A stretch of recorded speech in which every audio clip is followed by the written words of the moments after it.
Question?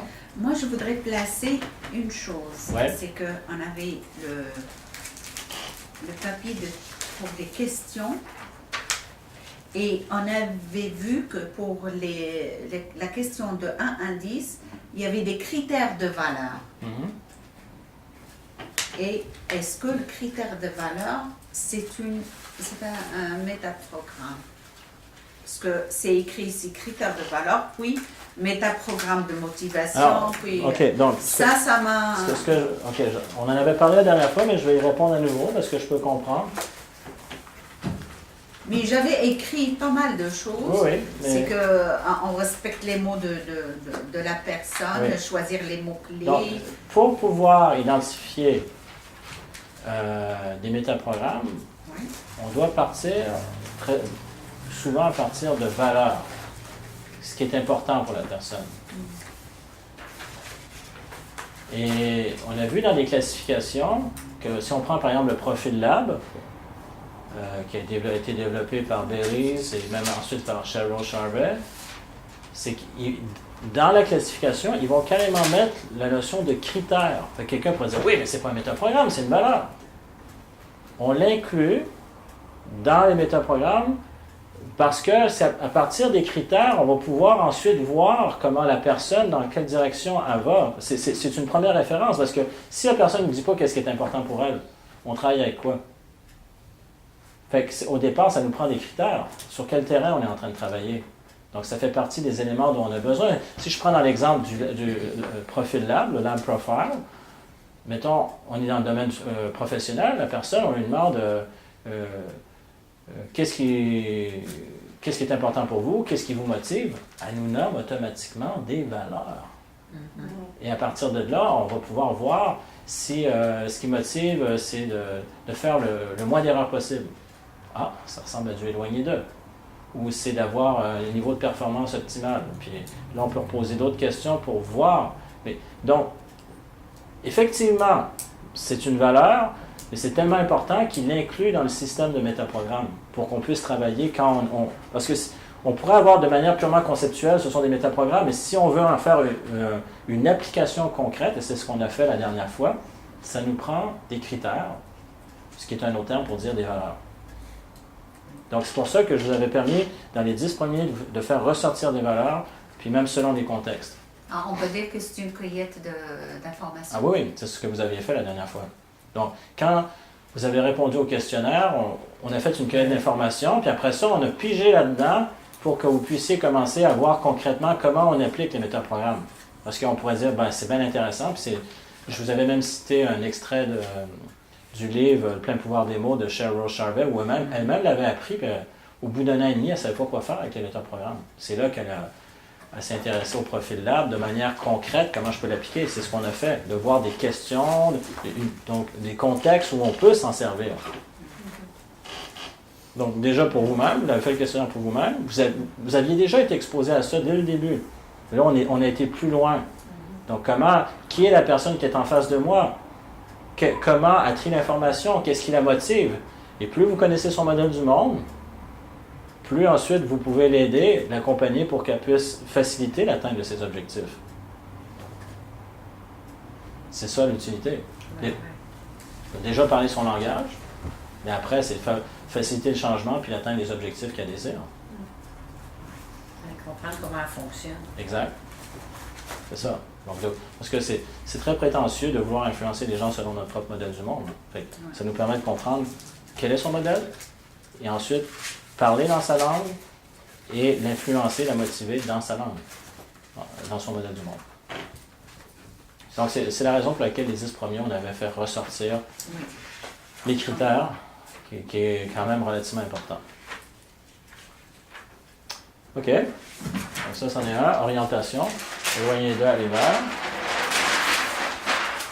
Donc, ici, on avait vu les contextes du travail, on avait fait ressortir des valeurs. Après, on avait... ça, c'était d'autres valeurs qu'on avait vues. Bon, après, ça, c'est le nom du métaprogramme, c'est niveau, mais proactif, réactif. Vous avez vu la distinction entre si une personne est plus réactive ou proactif, plus on va chercher l'information, plus c'est réactif, plus c'est le just do it. Il faut penser à Nike, c'est purement proactif. Donc, je m'informe, je fais des recherches, c'est réactif. Puis, il n'y en a pas un qui est meilleur que l'autre. Juste faire de ça, c'est pas bon, puis juste faire de ça, c'est pas bon. Fait que selon les contextes, ça prend un équilibre. Fait que souvent, dans une équipe, c'est bon d'avoir des deux.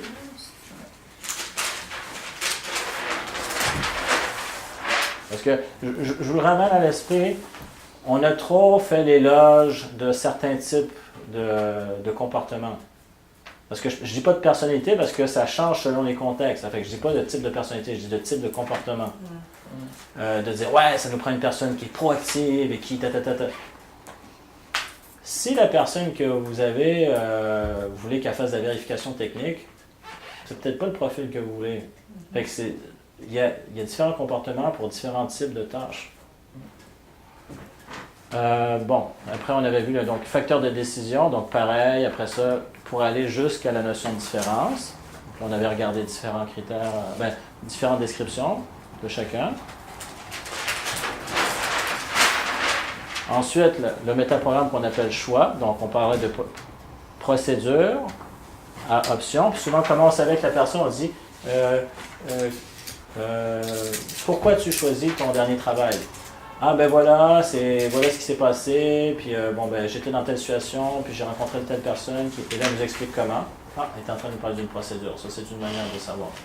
Si la personne dit, ah ben c'est parce que il y avait telle possibilité, puis moi ça me donnait la possibilité, justement la notion de pouvoir développer mes propres projets, puis là, ça sonne, on entend de l'option là-dedans.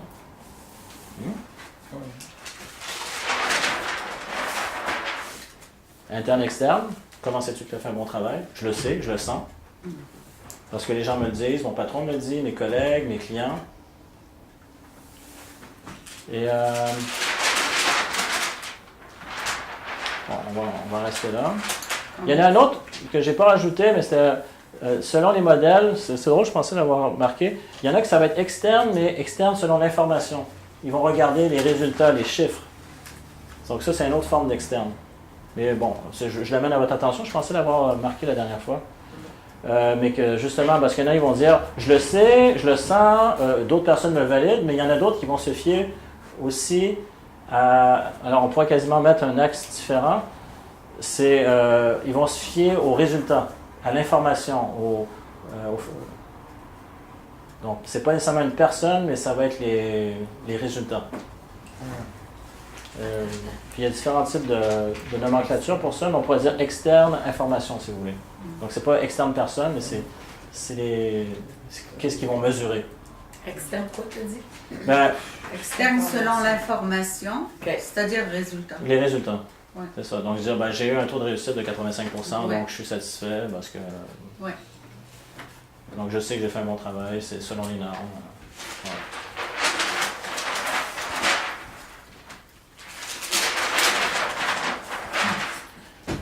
Alors, dans les critères d'évidence, qu'est-ce qu'on avait ici?